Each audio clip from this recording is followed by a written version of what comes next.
The college basketball experience summer coaches tour for the Western Kentucky Hilltoppers head coach Hank Plona edition of the Sports Gambling Podcast Network is brought to you by Underdog Fantasy. Sign up with our promo code TCESGPN to score up to $1,000 bonus in cash. Underdog Fantasy promo code TCESGPN. And we're also brought to you by Rhythm. Get your 7-day free trial today by going over to sportsgamblingpodcast.com/rhythm. That is the sportsgamblingpodcast.com/RITHMM today.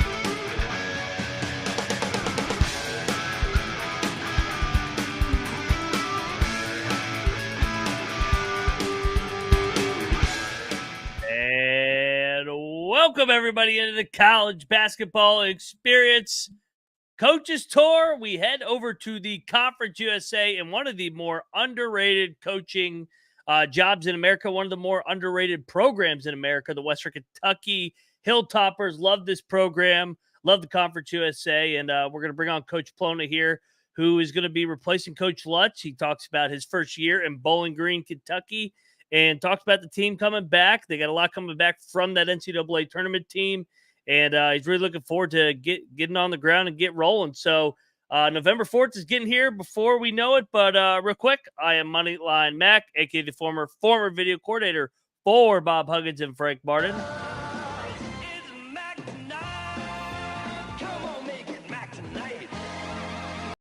Also known as Mac Tonight over here at the College Basketball Experience. Happy hour over here at the College Experience. Hope everybody's having a good Monday. Hope everybody had a great weekend watching football. But hey, college basketball sneaking up. Go check out our first conference preview. We broke down the Northeast Conference, the NEC. Noah Beanick and I will be back tonight to break down the SWAC. So that's League 2 of 31. And we'll be doing, I think, 4 of them this week. So November 4th is coming real quick. Before we bring on Coach, let's pay the bills over here at the College Experience because we are brought to you by, well, none other than Underdog Fantasy. Use that promo code right above my head, TCESGPN, to claim your special pick and first-time deposit offer up to $1,000 bonus in cash. That is the Underdog Fantasy promo code, TCESGPN. Back over here at the College Basketball Experience. Let's get into it. We welcome the head coach of the Western Kentucky Hilltoppers, Coach Hank Plona. And we continue our summer coaches tour on the College Basketball Experience with the head coach of the Western Kentucky Hilltoppers, Coach Hank Plona. Coach, how are you? Doing great. How are we doing today? I'm doing good. Let's talk about the summer you guys just had. I know you got the job in the spring. How was the summer in Bowling Green? You know, it was pretty good. I don't know. I guess it sounds like everybody says their summer was good, but we probably have a little bit more familiarity with our players and with our staff than most. So yeah, I got the job in the spring. At the same time, we have 4 or 5 staff members return, and we have probably 11, 12 total players of our 15 or 16 that were here a year ago. So, or that I've coached before. So there's there's a lot of continuity of what we did going from last year to this year. I think the guys kind of have a togetherness and an excitement about them for what's in front of us. And, we're trying to obviously get better individually, keep building as a team, and looking forward to kind of getting the school year started. Absolutely, and you guys were fun to watch, and getting to the dance in year number 1 was awesome. Coach, let me ask you this. You started your coaching profession at Providence as a GA. When did you know you wanted to get into the coaching industry? I don't know. I think when you grow up, you play basketball and some other sports, you always want to do something in sports. A lot of guys that coach come from a family of coaches, and I did not. So I never really knew quite how to get in. But, you know, I was fortunate enough to get on as a student manager at Providence and be exposed to college basketball in the Big East for a few years. And then kind of obviously I continued right away as a grad assistant for 2 years. And certainly as that became, you know, real and happening, you know, I certainly knew, you know, once I became a GA that it's what I wanted to try to, do. And that I was willing to do anything and to go anywhere and to coach college basketball. I thought it was, you know, something that better than working, man, better than working. So certainly at a young age, you know, you try to figure out what's next, and you get some great opportunities to be part of some college basketball teams, and then you kind of start learning and you start figuring out, you know, strengths, weaknesses, and maybe, you know, what I could be good at and where I could fit in, and it kind of just goes from there. And you mentioned it. You're willing to go anywhere. You multiple stops at the JUCO level. I always say on this show, the best coaches come from the JUCO ranks because they know how to do more with less, wear a bunch of different hats. Just talk about your different JUCO stops, and then of course you take over the Indian Hills program, and you guys have a lot of success as well. Yeah, you know, honestly, from Providence, I went to University of Arkansas, Fort Smith for 1 year, and that's traditionally a junior college program. They were transitioning into NCAA D2, so I guess technically 1 year at the D2 level, and then 1 year at Indian Hills as an assistant, 4 years at South Plains as an assistant, and 8 years at Indian Hills as the head coach. So, you know, 14 years small college basketball, I guess, 13 years junior college. Man, I wouldn't trade the experience for anything. It's crazy to me because some people will hit me and say, "Oh man, you've paid your dues," or I don't know. I mean, I've coached, I've recruited, I've scouted, I've done meaningful basketball coaching since about 23 years old, and those are three great places. Those are places that have won national championships. Those are they you know. Yeah, I coached junior college, but I coached at Indian Hills and South Plains. You know, those are two of the, I don't know, however many few best there are. You know, I was fortunate enough to be at some special places and work with special people and coach some special kids. So I wouldn't trade that experience for anything. I think it really, you know, I think you learn how to do, you do some of everything for sure. But man, I would add, you learn how to coach, scout, and recruit, you know, as well. You know, so yeah, you're doing the whole part of it for sure. But you're also doing the main parts, the parts that translate, the parts that, you know, there's nothing beneath you. You're not too good for anything. You know, my 6th year at Indian Hills during COVID, I drove a van with 10 players from Ottumwa, Iowa to Scuba, Mississippi, you know, and the 11 of us had a great experience, and it made us all stronger. And man, if I were to tell you the other 10 people in that van, you've heard of them. So, you know, you're willing to, you're willing to really connect with the guys. You're willing to form genuine relationships. You have to be able to be coaching for all the right reasons. And obviously I was at a couple places that they give you the resources for that level that allow you to do that. So I guess my journey might be a little bit unique or anything like that. I'm not really sure, but man, like it's, you know, especially the 8 years at Indian Hills as the head coach, man, in my opinion, there's no, you know, it's as good of a non-Division I basketball program in college as there is. So, you know, I feel very fortunate and very blessed for that experience. And yeah, I would agree. It certainly prepares a person like me to be the head coach of Western Kentucky. And you mentioned it. You're the head coach at Western Kentucky. You spent 1 year last year. You and Coach Lutz, you guys got that thing going, got to the big dance. What'd you take away from Coach in just a short stint working for him? Man, he works hard now. Like he leaves no stone unturned. You know, he does a great job, and obviously his experience, you know, being, you know, he's been at some lower Division I levels, and he coached a year junior college as well. But you know, being at Creighton and Purdue for a long time, I mean, he has more recent experience at that level than I did. So just seeing how you run the program, seeing all the different, you know, how his work. I mean, Steve's work ethic is incredible, you know, and he's such a good-hearted person that when you work really hard and you treat people right and you care about others and you think about the big picture and you involve the community, man, just getting to see him do all of that for 1 year. You know, just because this level's bigger, there's more people, there's more larger staff, more players, more community members, more people that are invested in the program. Western Kentucky's got a ton of basketball history. You know, Kentucky's the basketball expertise in the state of Kentucky is very, very high. So, it's just a bigger stage, and watching Steve kind of juggle everything, but do a great job at it and manage the program while still investing in our players and still connecting with those guys and spending time with them and allowing them the freedom to, recruit talented players and put them in positions to win, which, I've been fortunate enough to see many different coaches do. So just seeing the whole experience and being here for years is honestly a great head start in preparing me to understand what being the head coach at Western Kentucky means and honestly what a special opportunity it is. Absolutely. Western Kentucky is one of the most underrated basketball traditions in the country. And you guys do an unbelievable job with your fan base and showing out each and every night. Conference USA, you've gone through it now once as an assistant. What's your takeaways just from the different coaches, styles? I mean, of course, you guys in Middle Tennessee got a little bit of rivalry. You got Liberty, you got Sam Houston, really good coaches, really good programs. For sure. I think our league last year, I think the home teams had the best winning percentage of any conference in the country. Or it was right up there. So it's hard to win on the road. That's one thing I took away from it. Obviously, the travel in our league it really is Conference USA now. I mean, it goes from Liberty or Miami to Las Cruces and El Paso. We're kind of in the middle of it. But it's a bear of a league now, and there's a lot of very good players and very good coaches. I mean, I don't know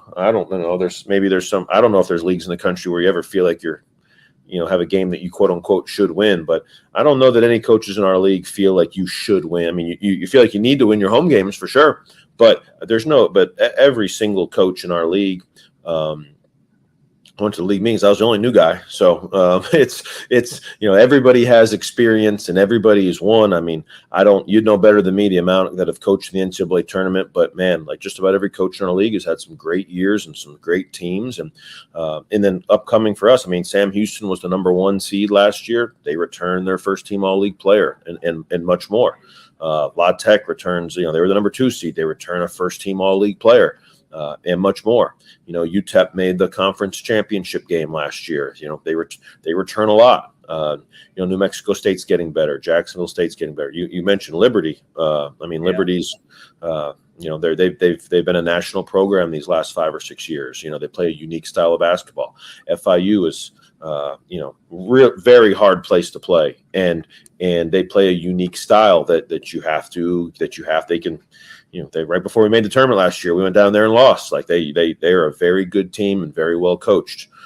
Kennesaw State just joined our league. I think they're certainly, they made the tournament a couple of years ago. That'll be a challenge. And then obviously you mentioned Middle Tennessee. So I think I covered the league, but all of those are very good basketball programs and very good coaches. And I think our league, there's a lot of former high major players in our league. There's a lot of high level recruits in our league. There's a lot of junior college All-Americans in our league, and I think that whoever's able to kind of put a cohesive and together team together, will certainly have an advantage by January.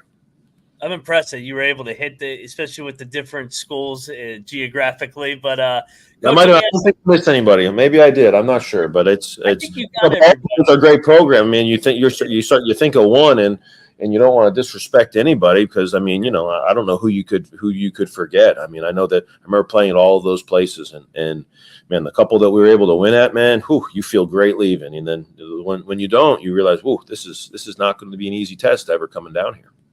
No doubt, and that's why it's so pivotal to protect home court, like you alluded to. Let me ask you, you're at Western Kentucky, proud basketball program. How do you go about your non-con scheduling? Because I would imagine a lot of high majors probably don't want to play you. Every now and then, I think one year you guys got Wisconsin to come to you guys. You've had a couple other high majors sprinkled in there. But how do you strategize that to get you ready for this Conference USA? In this current year that we have, I mean, we ended up obviously making the NCAA tournament last year, and we return a main part of that. I think we'll be in the top 5% or so of minutes back and points back and stuff like that. So, I don't really know the general answer quite yet to your question, but the specific answer for our team this year is these guys. We were up on Marquette at halftime, like in the tournament, like they want another shot at the best of the best. We want to get back to that tournament floor. So this year we certainly tried to challenge ourselves. We tried to play the people that were willing to play us. none of those schools like that you just mentioned were willing to come to Bowling Green, Kentucky. But we are going to go play at Kentucky and at Michigan, and we have a part of the Conference USA WAC Challenge. We'll go to Grand Canyon, who made the round of 32 last year. And then we tried to kind of make sure we got some kind of local, historical rivalries. We're playing Murray State, we're playing Marshall, we're playing Tennessee State and Lipscomb, who are both from Nashville, an hour down the road. So we tried to find some strong programs from our region that our fans would be invested in, that our players will be excited about playing. I guess I would tell you this year we tried to challenge ourselves. We're trying to prepare ourselves. I think we feel like we're not, we feel like we're very close and very together. We know we're not going to break. So, hey, if we challenge ourselves early and things go great and we get some momentum, that's obviously situation A. Hey, if we take some bumps in the road and we learn that we got to get better, and we learn that we learn that we've had success together in the past, but now we need to grow. We need to move forward. We need to get back to the drawing board and figure out how to improve for January, February, March. Then we'll learn that too. So I guess in the short term, we wanted to challenge ourselves and have a year that was exciting for our community, exciting for our team. And we're going to work the next couple of months to prepare for that. And Coach, you've already kind of hinted at this. What makes the Western Kentucky job a special and unique job? Yeah, a combination of history, tradition, knowledge, our community. I think Western Kentucky. I've learned in the last year, and I'm happy that I did some of the history. Some of going all the way back to mid 20th century. Our building is named after Coach E.A. Diddle, who was the head coach here for 42 years, and in the mid 60s, a 13,000 seat arena was built here in Bowling Green that it's been renovated, but we still play in today. Yeah. There's a Final Four that was made in 1971, I believe. Man, I'm gonna be in trouble if I got that wrong. But obviously, Final Four. We were one of the first schools to integrate in the South and have African American basketball players. In the 60s and the 70s. Coach Jim Richards was a coach in the late 70s. He comes to practice almost every single day. He just turned 88 years old. So we get to feel some of that history. Clem Haskins played and coached here. Was one of the first African American players. Was on the first team that had African American players. Obviously, was a head coach here. Moving on to the University of Minnesota. He's from Campbellsville, Kentucky. There's a lot of history in our program going back to the 60s and 70s, and then in 2008, there's a Sweet 16 run. When we had got here last year, they hadn't made the tournament in 10 years, and there's this excitement, there's this want, there's this will that you can feel. And when we made the tournament last year, man, it brought joy and happiness to the crowds we had in Huntsville, Alabama for the tournament, in Indianapolis, Indiana for the NCAA tournament. Like, you could literally see and feel the excitement that what our basketball team can do for our community. And like I said, Kentucky is as big of a basketball state as there is in the United States of America. So it's it's really cool. Like, it's a cool privilege and opportunity, and one that I don't take for granted and take lightly. And obviously, I feel like we have that history and tradition and that want and that will to try to create some more special moments and to try to have success here in the near future.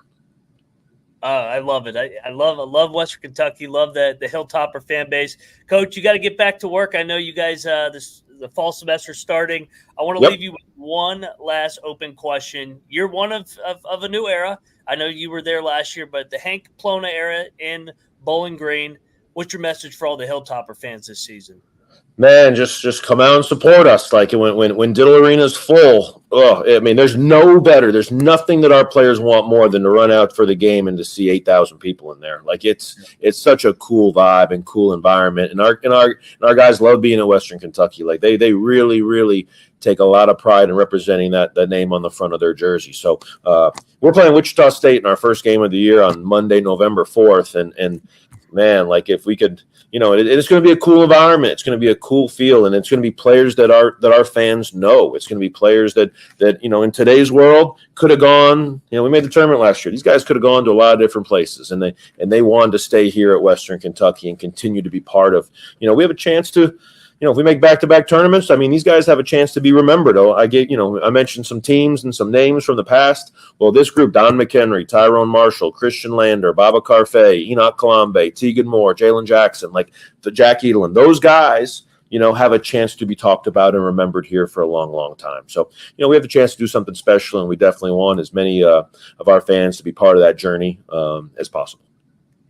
Fired up for that opener against Wichita, Conference USA Hoops. It's going to be a great year in Bowling Green. Coach, thank you for stopping by the College Basketball Experience. Best of luck this season, and definitely look forward to having you back on. Sounds good. Thank you very much. Thanks, Coach. Coach Plona of the Western Kentucky Hilltoppers, really excited to see where he takes his program.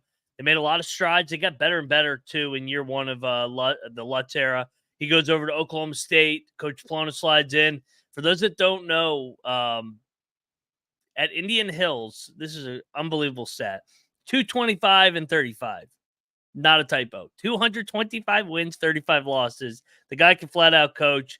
Any level that you win 87% of your games, that's pretty damn good. So, and like I said, man, the best coaches come from the junior college level because they know how to get more out of less. So I have high expectations for Western Kentucky. I think they'll be right there in Conference USA again.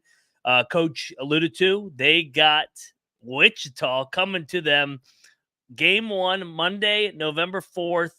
In Bowling Green, Kentucky. And I just looked, too. They're at Grand Canyon later that weekend. So Western Kentucky testing themselves in the non-con. I know they go to Kentucky. They go to Michigan, I think, too. So can't wait for the Hilltoppers this year. They bring a lot back. I know they lose Lutz to Oklahoma State, but Plona slides in, keeps a lot of their staff intact as well, and brings back a bunch from that team that was playing really good. I mean, they had Marquette down at the half in the 2:15 game in the NCAA tournament. So can't wait to have Coach on again this season. Real quick on the way out, we got plenty of college basketball content for you guys later tonight as well. But we're brought to you by Rhythm over here at the College Basketball Experience, and build your model over there today. Something tells me the model's going to love the Hilltoppers this year in college basketball. But in the meantime, get on over there, build your college football model. Claim your 7-day free trial today by going over to sportsgamblingpodcast.com/rhythm. That is the sportsgamblingpodcast.com/RITHMM. We are back on the College Basketball Experience Hilltopper version, Conference USA. I alluded to it that Noah Beanick and I will be back 8 o'clock tonight. We have a back-to-backer. So this is actually, we got 3 episodes here over here at the College Basketball Experience. Coach Plona in Western Kentucky. This is chapter 1. Then next up here we're going to be breaking down some of the coaching rankings, ranking our top coaches in the country. And then we got late night SWACtion, looking at the SWAC. And we're going to do our preseason preview there with the SWAC. Rank all our teams 1 through 12, break each and every team down, just like we did with the NEC. Go check out that episode. And also go check out all the other College Basketball Experience coaches tours. We've already got 40 of them out there. So go check it all out. We've had plenty of coaches, some of them that will be playing the Hilltoppers this year. So Hilltopper fans, go find out what your opponent's coach is saying. And we'll be having plenty more on all the way up till November 4th. College football fans, go check out the College Football Experience with Colby, NC, Nick, and Patty C. I'll actually be on there tomorrow doing our bracketology edition where we dive into the 12-team playoff. FCS Experience, go check out EKU. I know EKU and Western Kentucky played in football this weekend, so go check out all the FCS content we got. Go check out the Big 12 Experience as well. We all come together as one on youtube.com/the college experience. That's all I got for a couple hours. I'll see you guys in a couple hours to break down some more coaching rankings. But in the meantime, this has been another, well, first off, I want to thank Coach Plona and the Western Kentucky Hilltoppers for taking the time to join the College Basketball Experience. But until next time.